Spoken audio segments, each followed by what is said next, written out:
여러분 안녕하십니까? 여수 MBC 뉴스투데이입니다.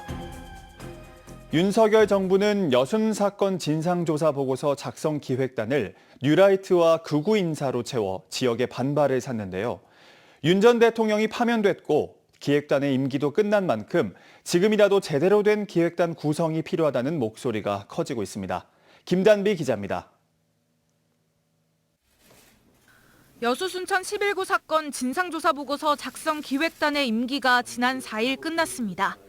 여순 11구 위원회는 위촉직 8명에 대한 임기가 만료돼 2기 기획단 구성을 논의 중이라고 밝혔습니다. 연장은 안 되고 지금 다시 저희가 지금 구성을 다시 하려고 지금 하고 있거든요. 유관기관하고 협의를 해야 되기 때문에. 2023년 출범한 기획단은 항상 논란의 중심에 있었습니다. 지역 실무위원회 의견을 거치지 않고 단원이 구성된 데다 대부분 극우와 뉴라이트 인사들로 채워졌다는 비난을 받아왔습니다. 최근에는 윤석열 전 대통령의 변호인단인 김계리 변호사가 포함된 사실이 알려지면서 또 한 번 지역사회의 분노를 샀습니다. 김 변호사는 비상계엄을 계몽령이라 주장한 인물입니다. 윤석열이 구성한 기획단은 결국 여순 사건 진상규명과 희생자 명예회복은 뒷전이고 여순을 반란으로 규정하려는 속셈을 드러냈다. 유족과 시민사회단체는 줄곧 기획단 재구성을 요구해왔지만 받아들여지지 않았습니다. 이들은 윤석열 파면으로 역사적 정의가 실현됐다며 여순 사건 역사 왜곡을 주도한 기획단의 사죄를 요구했습니다. 또 새롭게 수립될 정부에 정치적 중립을 지킬 수 있는 인사들로 기획단을 재구성할 것을 촉구했습니다. 무자비하게 과정도 재판도 없이 집단 학살시켰습니다. 그것이 77년이 지났습니다. 너무 억울합니다. 하루속히 이 여순 사건이 해결되기를 바라면서 진상조사 보고서는 여순 사건 진실규명 활동의 최종 결과물입니다. 이제라도 제대로 된 진상규명과 명예회복을 유족들은 간절히 바라고 있습니다. MBC 뉴스 김담입니다. 여순 사건 민간인 희생자 유족들이 국가를 상대로 제기한 손해배상 소송에서 승소했습니다. 광주지법 민사 11부는 여순 사건 민간인 희생자 10명의 유족들이 제기한 손해배상 소송에서 정부가 각 원고에게 530여만 원에서 최대 2억 3,500만 원의 손해배상금을 지급해야 한다고 주문했습니다. 정부는 소멸시효가 완성됐다고 주장했지만 재판부는 한국전쟁 전후 불법적인 민간인 집단 희생 사건에 대해 소멸시효를 적용할 수 없다고 판단했습니다. 129 제주항공 여객기 참사 100일을 맞아 진상규명과 피해자 지원 등 내용을 담은 특별법이 국회 특위를 통과했습니다. 유족들의 생활과 의료 지원, 그리고 참사로 부모를 잃은 미성년자를 보호하기 위한 내용이 포함됐습니다. 박종호 기자가 보도합니다.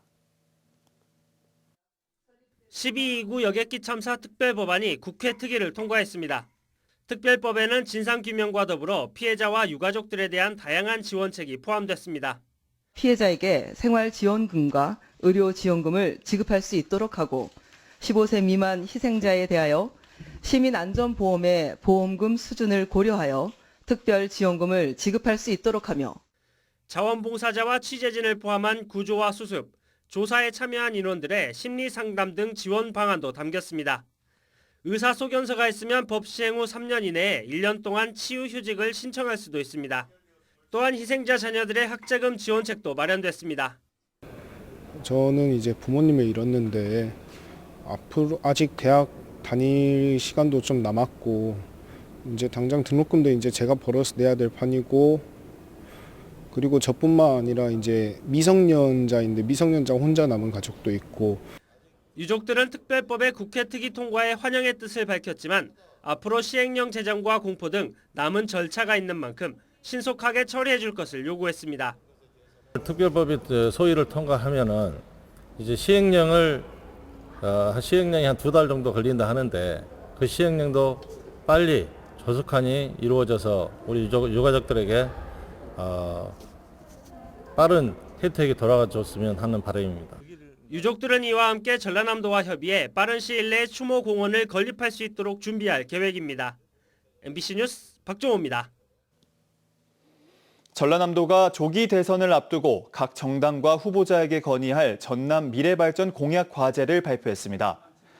주요 핵심 공약은 국립의과대학 설립과 석유화학, 철강산업 대전환 메가 프로젝트, 우주발사체 산업 융복합 클러스터 등 20건으로 이 밖에 지역 발전 과제를 포함해 모두 75건을 선정했습니다. 전남도는 앞으로 각 정당과 후보자를 상대로 공약 과제를 건의하고 대선 공약에 반영될 수 있도록 역량을 집중할 방침입니다. 올해 전남 지역에 공중보건의사 477명이 배치됐습니다. 지난해보다 57명 줄어든 규모로 저출산으로 인한 병역 자원 감소와 의대 여학생 비율 증가 등 복합적 요인이 영향을 미친 것으로 풀이됩니다. 전남도는 공보위 감소에 따른 의료 공백 해소를 위해 시군보건소 등과 함께 전략회의를 열고 국회 토론회를 개최해 대선 정책 공약에 반영될 수 있도록 할 방침입니다. 광복 80주년을 맞아 당시 4.8 만세운동이 그대로 목포역에서 재연됐습니다.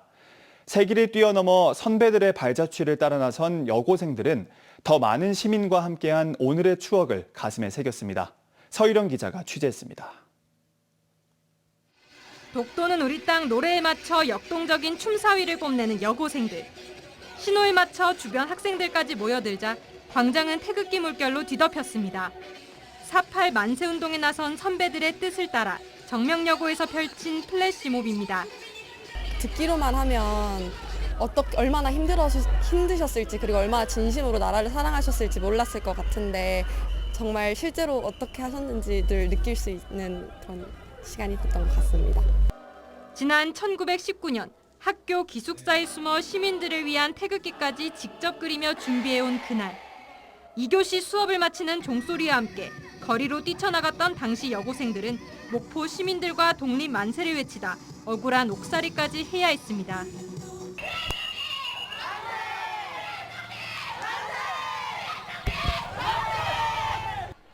합세한 시민까지 200여 명이 목포역을 지나 유달동까지 행진하던 그 모습도 광복 80주년을 맞아 다시 복원됐습니다.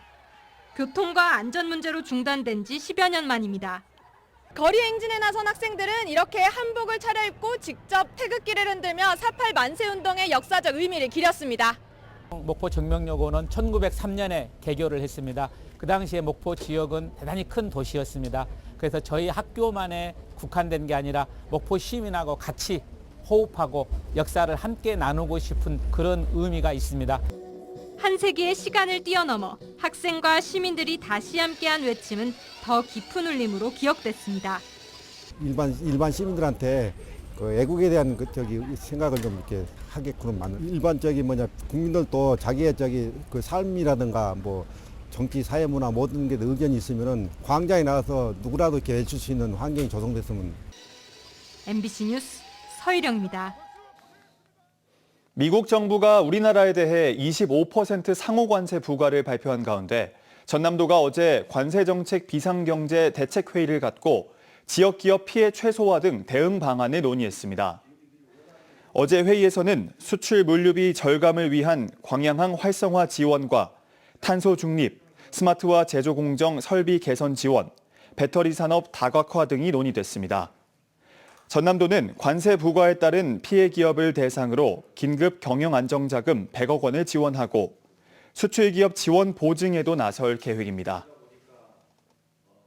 K리그2 원정 10연전을 치르는 전남 드래곤즈, 현재 6경기에서 1패만 당하면서 리그 5위를 달리고 있습니다. 공격에서 기대를 모은 브라질 삼각편대의 아쉬운 활약, 선수단의 줄부상에도 일단 선방하고 있는 건데요. 유민호 기자입니다. 부산 아이파크의 공세에도 한 점 차 리드를 이어가는 전남. 후반 종료 직전 부산의 2m 장신 공격수 곤잘로의 헤더 동점골이 터집니다.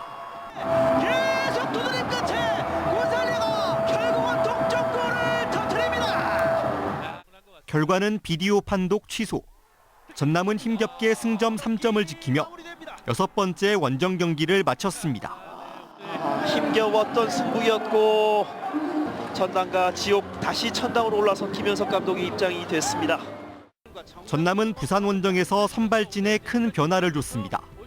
주전 중앙 수비수인 유지어와 홍석현이 부상자 명단에 올랐고 주장 발디비아도 3경기 연속 결장입니다. 공격수 하남도 대기 명단에서 출발했습니다. 매경기 장거리 이동으로 인한 피로 누적이 영향을 준 것으로 보입니다. 전남은 리그 3승 2무 1패, 상위권을 달리고 있습니다. 다만 지난 시즌보다 수비 조직력이 끈끈해졌지만 기회를 만들고 해결할 공격 옵션이 부족하다는 평가입니다. 알베르티는 중원에서 몫을 다하고 있지만 개막전 기대를 모은 호난, 레안드로 발디비아 브라질 삼각편대가 부상과 컨디션 난조로 가동되지 않아 한 골차 아슬한 승부가 이어지고 있습니다. 세 선수 모두 공격 포인트가 없습니다. 지금 K리그2 상위권 팀들은 모두 외국인 선수들이 또 중요한 역할들을 해주고 있습니다. 그런 거에 비하면 지금 전남이 외국인 선수들의 효과가 두드러지지 않는다는 게 좀 김현석 감독의 고민이지 않을까 싶습니다. 다음 달 광양 홈 경기까지 버티기 태세에 들어간 전남. 발디비아 등 일부 선수 복귀가 예상되는 가운데 오는 12일 신생팀 화성FC를 상대로 연승 도전에 나섭니다. MBC 뉴스 유민호입니다. 지난 1분기 전남에서 아파트 일반 분양이 한 건도 없었던 것으로 나타났습니다. 부동산 R114의 자료에 따르면 지난 1분기 전국 일반 분양 물량은 총 12,300여 가구로 16년 만에 가장 적은 규모를 기록했습니다. 이는 지난해 같은 기간 3분의 1 수준으로 전남을 비롯해 경남, 제주에서도 1분기 분양이 이뤄지지 않았습니다. 여수시가 오는 14일부터 25일까지 여수형 청년 임대주택 입주자를 공개 모집합니다. 여수형 청년 임대주택은 여수시가 전세 계약한 임대주택을 청년, 신혼부부에게 임대보증금 없이 제공하는 사업으로 이번에 선발된 25명은 앞으로 2년간 거주하고 정해진 자격을 유지하면 최장 6년까지 거주가 가능합니다. 올해는 특히 신혼부부 유형이 모집 대상에 신설됐으며 임대주택 거주 중에 자녀를 출산한 가구는 유형과 소득 등에 상관없이 최대 6년까지 거주할 수 있습니다. 남도의 봄 소식을 전하는 광양 고로쇠 채취가 모두 끝났습니다. 이상기후의 영향으로 올해 고로쇠 수액의 생산과 소비 시기가 엇갈리면서 농가 소득이 크게 줄었습니다. 김주희 기자가 보도합니다. 지난 1월 15일 광양 백운산 일원에서 시작된 고로쇠 수액 채취가 2달 만에 모두 마무리됐습니다. 올해 광양시 5개 면적 18개 마을에서 채취된 고로쇠 수액은 옥룡 면적 31만 1000여 리터를 최고로 모두 65만 3천여 리터로 집계되고 있습니다. 지난해 채취량과 비교해 30%가량 줄었습니다. 채취량 감소는 채취 농가수의 감소도 이유지만 기후변화의 영향이 가장 컸습니다. 올해 주요 채취 시기인 1, 2월 사이 유난히 기온이 낮고 눈까지 많이 내리는 등 한파가 계속 이어지면서 채취량이 감소한 겁니다. 그런데 1월 중순 이후에 추위도 길어지고 또 눈도 자주 오고 해서 고지대에 있는 눈이 쌓이다 보니 채취를 그 부분을 못하고 이따가 명절 전후에 많이 판로가 있는데 그때 채취가 많이 없어서 소득도 좀 낮았고요. 특히 고로쇠 채취량이 주요 소비 시기가 지나버린 지난달 중순쯤에야 비로소 늘어나면서 채취 농가들의 소득도 크게 줄어들었습니다. 광양 고로쇠 채취 220여 농가의 올해 수입은 전년 대비 8억 2천여만 원 이상 감소했습니다. 광양 고로쇠 생산자 단체는 농협마트를 통해 추가 증정 행사까지 열면서 소비 촉진을 유도했지만 사정이 크게 나아지지는 않았습니다. 농가들은 현재 재고로 남은 고로쇠 수액도 18,000여 리터 이상 될 것으로 추산하면서 2차 상품화하는 방안을 고민 중입니다. 생전에 처음이라고 그러거든요. 실제로 이렇게 막판에 끝나는 시점에 채취가 많이 되는 것은 아마 없었다고 그래요. 그래서 이제 이런 경우에 대비해서는 2차 강호를 이제 준비할 때라고 생각이 됩니다. 전국 최초로 산림청에 지리적 표시제에 등록돼 광양을 상징하는 대표 특산품 가운데 하나인 백운산 고로쇠 쇠. 올해 예측에 불과한 기후변화의 상황 속에서 크게 줄어든 소득에 죄치 농민들의 한숨도 깊어지고 있습니다. MBC 뉴스 김주입니다. 순천시가 쓰레기 수집 운반 체계를 대대적으로 정비합니다.